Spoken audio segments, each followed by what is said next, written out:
afternoon, everybody. Good afternoon. Welcome to the wine tasting event for Cabernet under $15, the King of Kings. Okay. If we can make under $15 with current inflation, that'd be pretty good. Yeah. Cabernet Sauvignon is what they call a noble varietal. Okay. There are four of them. Merlot is the other one, Syrah, the other one, Pinot Noir. So these are the four noble varietals. Of the four, Cabernet Sauvignon reigns supreme over them. Cabernet Sauvignon is the king of kings. Now, Cabernet Sauvignon is produced probably the most widely produced wine all over the world. There's over 400,000 acres of vines planted with Cabernet Sauvignon around the world, and it is growing. There is many reasons why Cabernet Sauvignon is that popular. It produces some of the most complex wines in the world. Wines with incredible dimensions. You know, I have to share this story with John. Back in 2001, my wife and I were together with a friend. We drank a bottle of Don Nautilus, a Chilean flagship wine. And we sip very slowly and contemplatively throughout the night as the night goes. So during that time, that Cabernet Sauvignon evolved 6 times. And it tasted like we were having 6 excellent bottles of Cabernet Sauvignon in one. It's just with age, it just changes and changes. That is the power of Cabernet Sauvignon. Knowing and letting ourselves Yes. discover it. Exactly, yeah. Cabernet Sauvignon is also produces some of the most expensive wine in the world. Bordeaux, Chateau Lafite, Chateau O'Brien, Chateau Mouton Rochelle. Each of these bottles at release, the newest vintage at release, that's the time when the wine's the cheapest time, when they are released, is anywhere between $800 to $1,000 a bottle. In California, Faniente, Chateau Montelena, Height Cellars, very specifically the Martha's Vineyard, the very specific wine that Ronald Reagan served the French President François Mitterrand when he visited the White House. We look at even Screaming Eagle. These wines are anywhere from range of $300, $400, $500 at release. Now the Screaming Eagle is about $4,000 right now at release. And they set a record for the 92 vintage in auction, was auctioned off at one bottle for $500,000. Cabernet Sauvignon. In the world of Cabernet Sauvignon, there's actually 2 meccas, but very different style.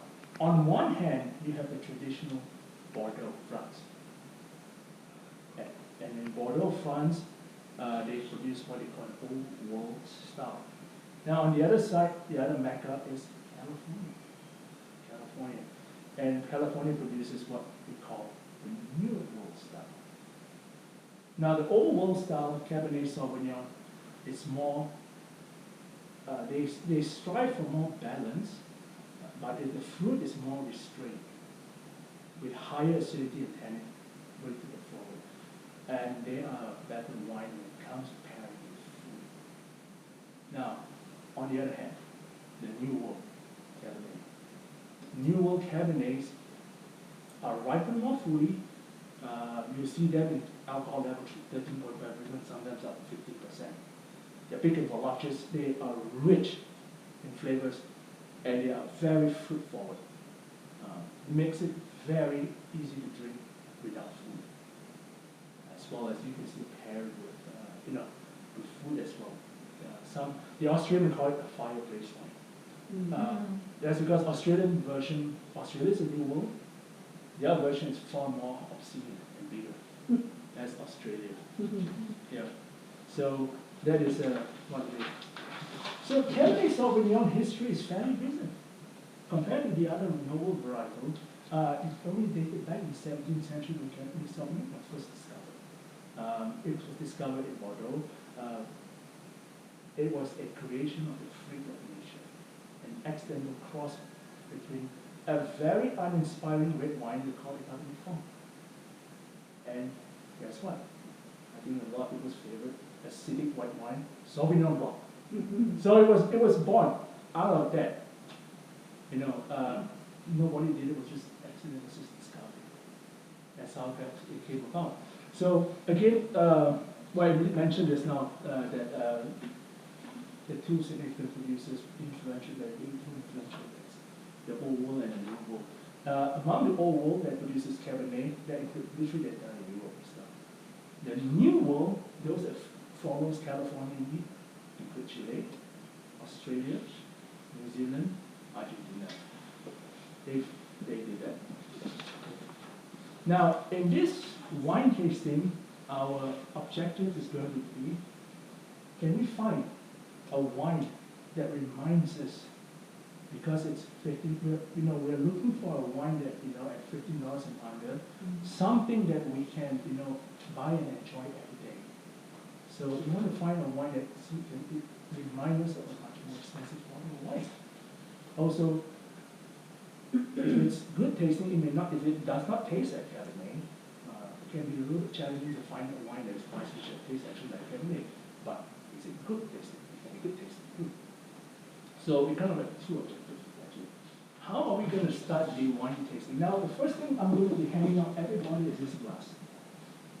This is from a 2020 duck wine. It's a personal favorite of mine. We've been drinking this for 20 years. It is a wine that is varietally correct. Variety, honest, being Cabernet Sauvignon. I think this is a great wine to calibrate one's palate, to get your palate kind of like a taste synchronized to look for what a Cabernet is. So when we start comparing wines on here, we want to use it, and we want to use this as a reference guide. And to get your palate tuned to the taste of Cabernet. So what are some of the common taste of Cabernet flavors? Blackberries, chocolate, spice, eucalyptus, especially Australian, they love the eucalyptus. Eucalyptus, these are the common trip. And the other one, major one is capsicum. This one? Bell peppers. Okay. You said chocolate, blackberry, Oh. and bell pepper. That's Louisiana already.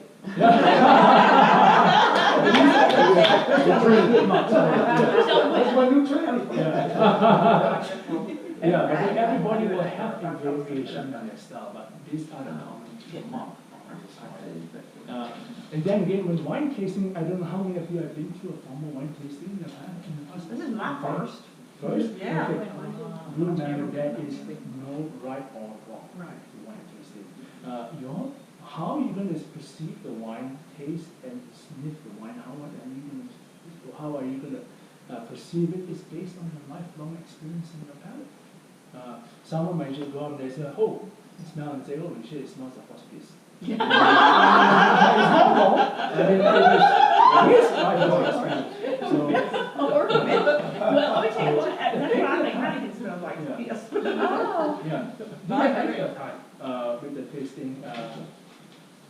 We are now going to go through this for the benefit those who have never been on the wine tasting. I'm going to hand out the wine to everybody right now, and we're going to go through the steps. Will they help you, Chris? Yeah, we got it. Yeah, we got it. Thank you. Yeah, can you get Give everyone, Yeah, everyone. everyone watching that?